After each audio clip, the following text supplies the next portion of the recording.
you were in Dealey Plaza the day that JFK was assassinated. Can you just give us a little rendition of how you ended up there? You have very strong opinions on what you saw Well, and what you didn't see. we'll make this as fast as we can. You Yeah, yeah, know, no, yeah, we take your time. we You're good. we we we we could do 10,000 pages on a book. And Ralph knows this, and 5 pages about JFK, and the only interest would be those Right. 5 pages. Yeah, yeah, yeah. You know, so but how I got there was I was a co-pilot. I flew a team in from Florida from information that the Pentagon got from another source, which was Private Eugene B. Dinkin and others, not just him. But as a result of that, they formed a team, and I happened to be a co-pilot. That was all.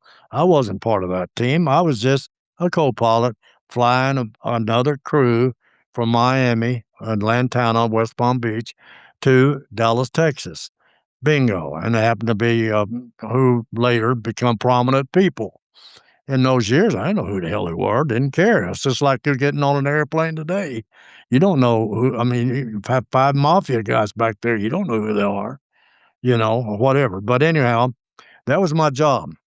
So, but we couldn't get into Redbird because of weather, so we went into Garland.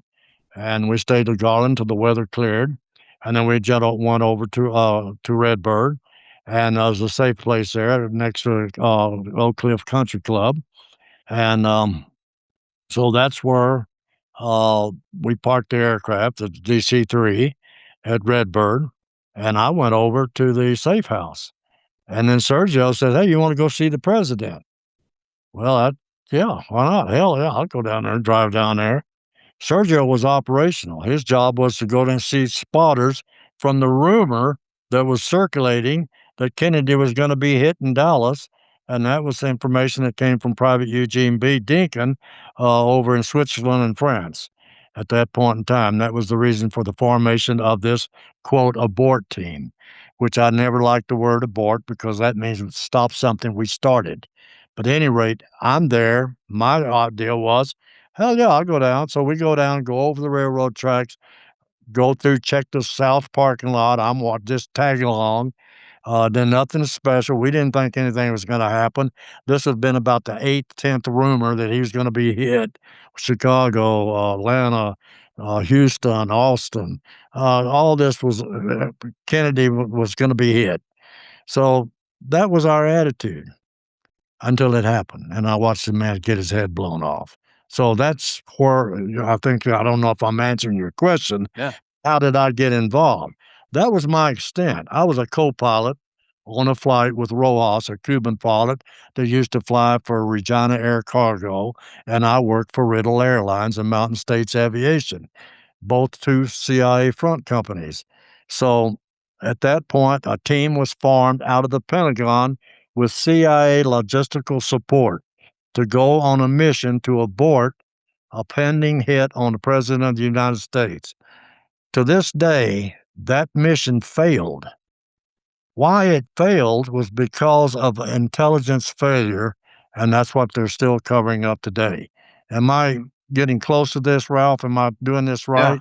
yeah. Tosh and Sergio were on the South Knoll, which is across from the grassy knoll. And there's a parking lot there. And then when you go through the parking lot, there's a slope down to Dealey Plaza. They were standing on that slope when the presidential limousine came around, and they heard the shots and felt the bullets fly right over their Oh, my heads. head, yeah, my head, So yeah. from their perspective, the shots came from the South Knoll, not from the grassy knoll.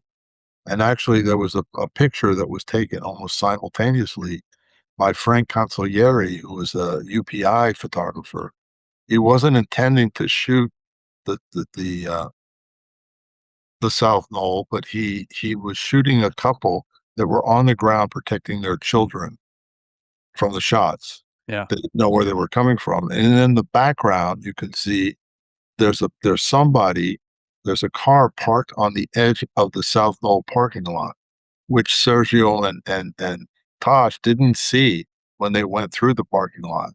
And next to that car is a man holding a rifle, and then there's another man with him who was probably the spotter. Hmm.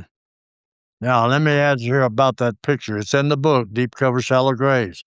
It's been analyzed by FBI lab. Now, in order to support the Warren Commission returns, they held back that picture. They said it didn't exist. They said it was shadows. Later, well, anyway, get the book, look at the picture, draw your own conclusions. That's the reason we put it in the book. Am I right, Ralph? Mm-hmm. Yeah, there's So, been a lot of forensic analysis since the assassination, and they have all of them have concluded that that some of the shots that hit the president in the head came from that direction. So he was hit 3 times in the head, 1 time from the back and twice from the front, and those 2 front shots came from The South, the yeah. that's right, that's right. And, you talk about in the book, obviously, you knew Lee, Harvey Oswald, and you state pretty unequivocally, like, you don't think he was the shooter. no. Can you talk about why you believe that he wasn't and what he was doing there on the day? Because I saw him standing in the doorway where everybody says this Love Lady's standing. It's not Love Lady, it's a Lee.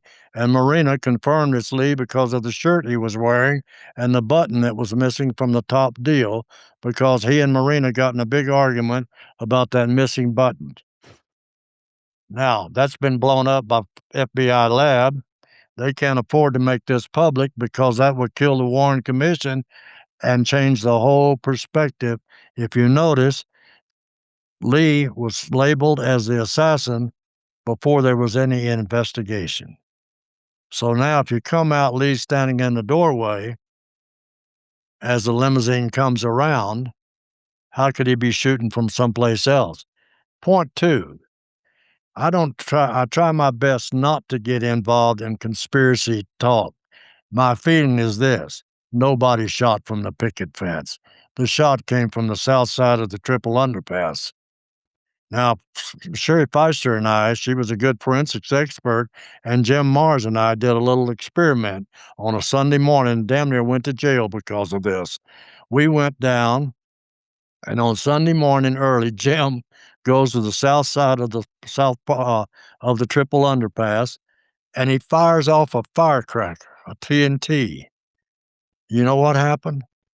Everybody on the south side and the north side looked to the picket fence Because of because the of way the sound the triple underpass focused the sound just like a bugler, and it pushed it over to by the Bowers radio tower. And the cops and everybody at the time of the assassination went to that area. The shots came from the left side of the south parking lot. If you actually figure this out, there's a 10-degree slope, 5-degree turn to the left. If you look at what I'm doing right now, well, I can't do it. Okay, I'll do it like this. Here's the limousine. See it right there? Okay. All right, drop it down. What do you see? You see the back of it, right? See the back of it. Okay, do it.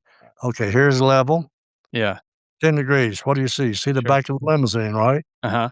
Turn it that way. What do you see? The back of Headshot Yeah. directly from the south underpass directly to it. Sherry Feister proved this with blood splatter. She was a forensics expert. Jim Mars set off the firecracker.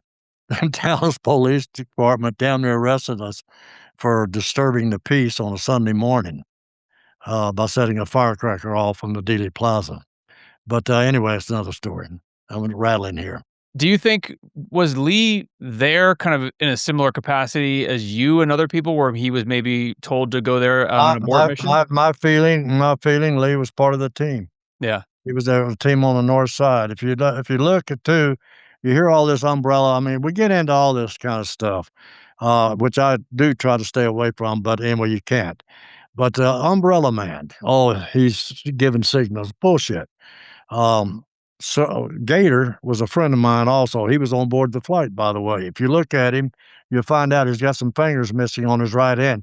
He used to wrestle alligators in West Palm Beach. He lost his 2 fingers on the right hand, I think it was.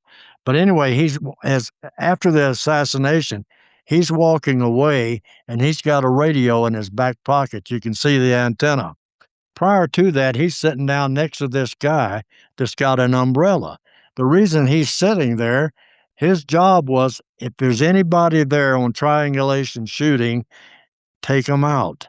That don't mean kill them. That means get next to them, bump them, do whatever you got to do to change their timing until that limousine can get out of the kill zone.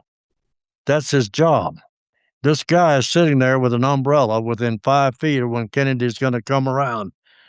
Gator goes and sits down next to him. There's a picture of this. He's got the umbrella. All right. Oh, he's supposed to be doing this, signaling the shooter to shoot. That's bullcrap. Gator was sitting there. The point is, Gator was operational. Lee's in the doorway. He's not up on the 5th floor. They say that's Lovelady. Lovelady was there, but Lovelady was behind what is called as Lee.